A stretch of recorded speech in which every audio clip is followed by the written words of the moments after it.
Hello guys, welcome back to my channel. সবাইকে আরেকটি নতুন ভিডিওতে স্বাগত জানাই। এই ভিডিওটি হতে চলেছে কোচবিহারের রাসমেলার ওপরে ট্রাভেল ভিডিও। তো তোমরা দেখতে থাকো। আমি তো ছোট থেকে বড় হয়েছি, একবারও যাইনি মেলাটিতে। আমার বাড়ি থেকে মেলাটি 1 ঘন্টা লাগে, তো তাই জন্য আমি প্রথমে চলে গেছিলাম মাসির বাড়ির। দেন মাসি, আমি আর বুনু গিয়েছিলাম ঘুরতে। আর মাসির বাড়ি থেকে এই মেলাটি জাস্ট হেঁটে হেঁটে 10 মিনিটস লাগে। অনেস্টলি বলবো, মেলাটি খুবই সুন্দর লেগেছিল আমার কাছে, কারণ এটা অনেক বড় মেলা। আর এখানে কেউ যদি হারিয়ে যায়, তো সত্যি কথা বলতে খুঁজে পাওয়া খুব মুশকিল। তো চলো শুরু করি ভিডিওটি। তো স্কিপ না করে ফুল ভিডিওটি ওয়াচ করো। আর ভিডিওটি যদি ভালো লাগে তাহলে আমার চ্যানেলটিকে সাবস্ক্রাইব করতে ভুলবে না। আর ভিডিওটি ভালো লাগলে লাইক, কমেন্টস, শেয়ার করতে ভুলবে না। তো লেটস গো। প্রথমেই আমি বাড়ি থেকে বেরিয়েছিলাম 12:30টার দিকে। 12:30টার দিকে যখন বেরোই, তো এই দুদিন আমাদের এখানে প্রচণ্ড ঠান্ডা পড়েছে, তো তাই জন্য আমি একটু বেলা করে বেরিয়েছিলাম। আর যেদিনকে পৌঁছেছি সেদিনকেই আমরা রাত্রিবেলা মেলা ঘুরতে বেরিয়েছিলাম মাসির সঙ্গে। আমি গিয়েছিলাম 2 দিন আগে মেলা ঘুরতে, তো আমি এখন ভয়েস ওভার দিচ্ছি।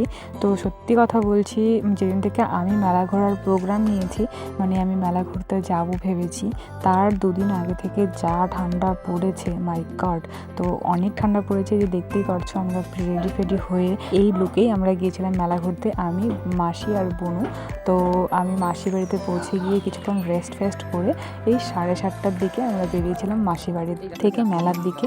আর হেঁটেই যাচ্ছিলাম, কারণ এই বাড়ি থেকে মেলার ডিস্টেন্স হাঁটা পড়ছে। ভিডিও শুরুতেই বলেছিলাম অনলি 10 মিনিটস লাগে মাসির বাড়ি থেকে। প্রচণ্ড পরিমাণে ঠান্ডা ছিল। আর সানডে আমি যেদিনকে মেলা ঘুরতে গিয়েছিলাম, এত জ্যাম ছিল রাস্তায়, ও মাই গড। মানে গাড়ি তো বেরোনোর রাস্তা নেই, সঙ্গে মানুষ হেঁটে যাওয়ার মতো রাস্তা ছিল না, এরকম একটা জ্যাম ছিল আর কি। দেন তারপরে আস্তে করে মেলার দিকে যাচ্ছিলাম আর দেখছিলাম এই তো মেলা এক্সাইটমেন্টটা আরও বেড়ে যাচ্ছিল।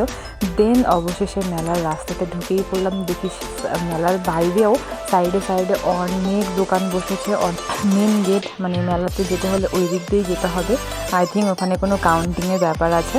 তো দেন তাড়াতাড়ি করে যাচ্ছিলাম, আর এক্সাইটমেন্টটা আরও বেড়ে যাচ্ছিলো যে কখন ঢুকবো মেলার ভিতরে, কখন ঢুকবো। মেলার বাইরে থেকে নাগরদোলনাগুলো দেখা যাচ্ছিলো। মেন অ্যাট্রাকশন ছিল নাগরদোলনা। যদিও আমি নাগরদোলনাগুলোতে উঠিনি। আমি আই থিঙ্ক ছোটোবেলায় একবার ওই ছোটো গাড়িগুলো হয় সেগুলোতে উঠেছি, কখনোই নাগরদোলনায় উঠিনি। আর এটা আমার লাইফের ফার্স্ট এক্সপিরিয়েন্স কোচবিহার রাসমেলার। দেখো ভিউটা জাস্ট অসাম, আমার তো দারুণ লেগেছে। আর আমি 7:30 থেকে ধরে নিলাম 8টা থেকে 10টা, 10:30 অবধি ঘুরেছি, তবুও আমি মেলাটা ঘুরে শেষ করতে পারিনি। আর ঘুরতে আমার পায়ে প্রচণ্ড পরিমাণে ব্যথা শুরু হয়ে গিয়েছিল। ইভেন শুধু এখানে আমি বললে ভুল হবে, আমরা 3 জন গিয়েছিলাম, 3 জনেরই পায়ে প্রচণ্ড পরিমাণে ব্যথা শুরু হয়ে গিয়েছিল। মানে ঘুরে মেলাটা শেষও করতে পারিনি।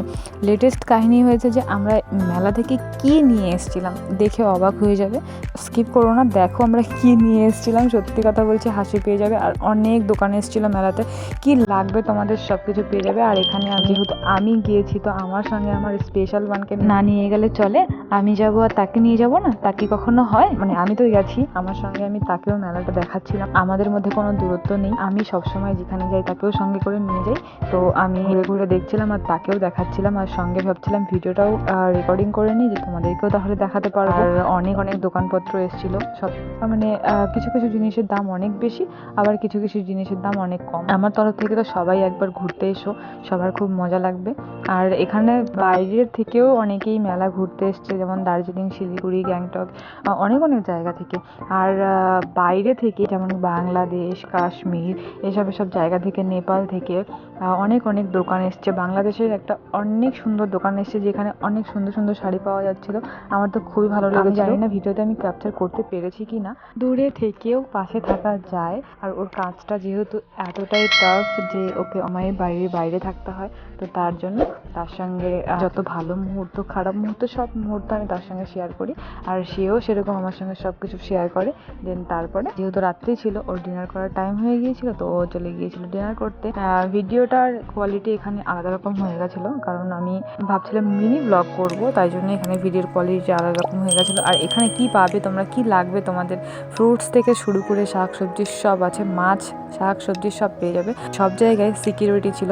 আর আমি সত্যি কথা বলছি, এখানে সবাইকে যারা যাবে সবাই সবার হাত ধরে থেকো, কারণ এখানে প্রতি সেকেন্ডে সেকেন্ডে কেউ না কেউ হারিয়ে যাচ্ছিলো, বা সবসময় অ্যানাউন্স করছিল যে একে পাওয়া গেছে, তাকে পাওয়া গেছে, কারো স্কুটি চাবি পাওয়া যাচ্ছে, কারো পার্স পাওয়া যাচ্ছে, এরকম একটা ব্যাপার। আর এই মেলা যতদিন চলে ততদিন কোনো না কোনো সেলিব্রিটি সিঙ্গার আসতেই থাকে। বেসিক্যালি এই মেলাটা চলে 14 দিন, বাট মেলাটা এক্সটেন্ড করা হয় প্রতি বছরই।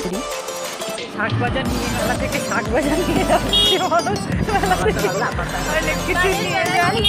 আস্তে আস্তে দেখো কুয়াশায় ভর্তি হয়ে গিয়েছিল, আর দেখতেই পারলে আমরা কি নিয়েছিলাম। মেলা থেকে আমরা নিয়েছিলাম শাক সবজি। একটা কি ফানি মুভমেন্ট, মেলাতে গেছিলাম ঘুরতে, নিয়ে এসেছি শাক সবজি, মানে কি বলবো, হ্যাঁ খেয়েছি, এনজয় করেছি। আর আমি নিয়েছি বাবার জন্য একটা লোয়ার। যাই হোক, কেনাকাটি করার জন্য আরও একদিন যাব, আমার মার যাওয়ার কথা আছে, তো সেদিনকার ব্লগটিও তোমাদের সঙ্গে শেয়ার করব। মানুষ মেলাতে যায় ঘুরতে, খেতে, জিনিস কিনতে, আর আমরা গেছিলাম ঘুরতে, খেতে, বাট শাকসবজিও কিনতে। বেসিক্যালি মাসির বাড়িতে গিয়েছিলাম। মাসি বলছিল আমার তো সবজি শেষ হয়ে গেছে, তাহলে সবজি এখান থেকে নিয়ে চলে যাই। এটাই ছিল কারণটা। বাড়ি পৌঁছে আমি তোমাদেরকে দেখাচ্ছিলাম যে আমি বাড়ি পৌঁছে গেছি। তো বাড়ি পৌঁছেও আমরা এই বিষয়ে কথা বলছিলাম আর নিজেদের মধ্যে হাসাহাসি করছিলাম। আমার ভিডিওটা যদি ভালো লাগে তাহলে লাইক করতে ভুলবে না, চ্যানেলটিকে সাবস্ক্রাইব করতে ভুলবে না। টাটা, বাই বাই, দেখা হবে একটা নতুন ভিডিওতে।